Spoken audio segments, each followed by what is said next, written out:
नमस्कार, नवीन व्हिडिओमध्ये स्वागत करते मी ज्योती डेली ब्लॉग आपल्या यूट्यूब चॅनलमध्ये। तर लगातार 2 ते 3 दिवस झालं कंटिन्यू पाऊस चालू आहे आणि पावसाचं थंडगार वातावरण झालंय आणि जास्त नाही पण थोडीशी रिमझिम चालू आहे। मी तुम्हाला दाखवते कॅमेराने, तर बघा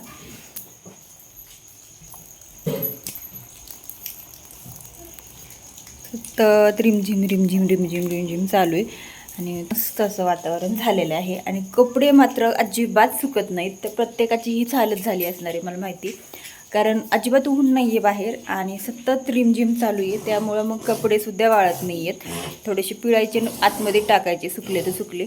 चला असो, आणि आजचं काय जे काय टेलरिंग रुटीन आहे ते तुम्हाला शेअर करणार आहे, तर व्हिडिओ कंटिन्यू करा। थंडगार वातावरण झालेलं आहे आणि मस्त पाऊस पडतोय आणि शिवायचं काम तर माझं चालूच होतं। आज सगळे साधे प्लेन ब्लाऊज शिवायला घेतलेले आहेत, कारण कटिंग केलं होतं। आता कटिंग करताना काही व्हिडिओ घेतला नाही, अगोदर सगळी घरातली कामं आवरून घेतली, मग कटिंग केलं आणि मग शिवायला बसले। आता म्हटलं एवढे सगळे साधे ब्लाऊज म्हणजे प्लेन ब्लाऊज शिवून घ्यावेत, कारण काहींचे बटन गुंड्याचे असतात, तर मग ते काजे बनवायला पाठवायचे, परत गुंड्या लावायच्या, हात शिलाई करायच्या आणि भरभरून पाऊस चालू आहे, त्यामुळे मुलंही घरी, आहो पण घरी, आणि मग काय मुलांचा दंगा मस्ती, थोडं पण बाहेर खेळायला चान्स नाही आहे पाऊस असल्यामुळं, म्हणून खूप त्रास देतात, आरडाओरडा वगैरे करतात। तर मग इथं आवाज मी पूर्ण म्यूट केला आहे आणि व्हायचा आवाज देते।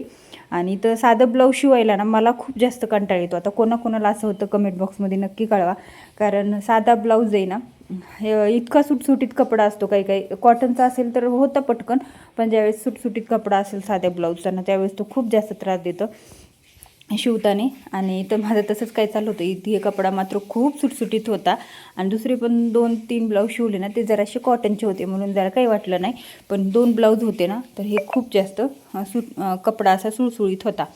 त्याला असं 5 ब्लाऊजचं कटिंग केलं होतं आज, तेवढे 5ची पण ब्लाऊज मला रेडी करायचे आहेत, म्हणून इथं माझं चाललेलं होतं काम शिवायचं। आणि मग काय 2-3 ब्लाऊजला हुक लावायचे, 2-3 ब्लाऊजला बटन लावायचे होते, तर ते सगळं मी म्हटलं उरकून घ्यावं आणि मग तुम्हाला दाखवते। आता किती ब्लाऊज कंप्लीट झाले ते दाखवते।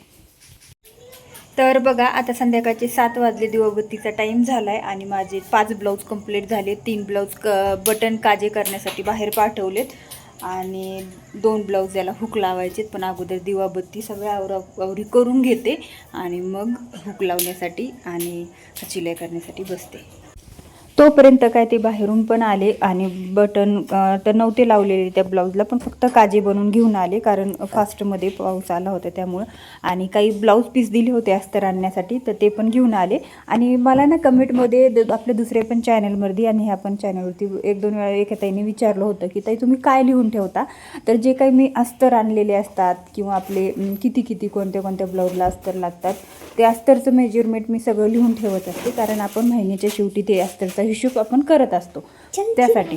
तर इथं मी अस्तर आणलेले होते, आता काही 4-5 ब्लाऊज होते दिलेले, ते अस्तर आणून घेतले, म्हटलं साईड बाय साईड त्याचं उद्या किंवा परवा त्याचं कटिंग करता येईल, कारण अस्तर जर असले आपल्या हातामध्ये ना, तर पटकन झटकन जरी अर्जंट ब्लाऊज द्यायचा असेल तर तासभरामध्ये ब्लाऊज कटिंग आणि स्टिचिंग होऊन जातो।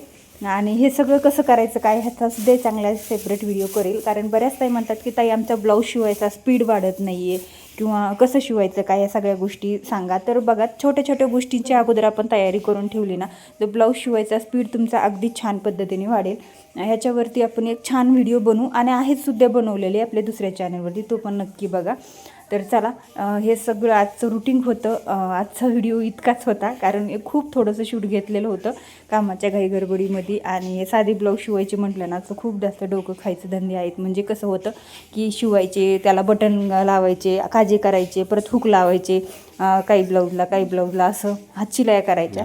पण हा एक ब्लाऊज होता मला सकाळी द्यायचा होता, म्हणून मी पटकन घेतला हातशिलाई ते करायला, म्हटलं बाकीचे नंतर घ्यावेत आता सकाळी।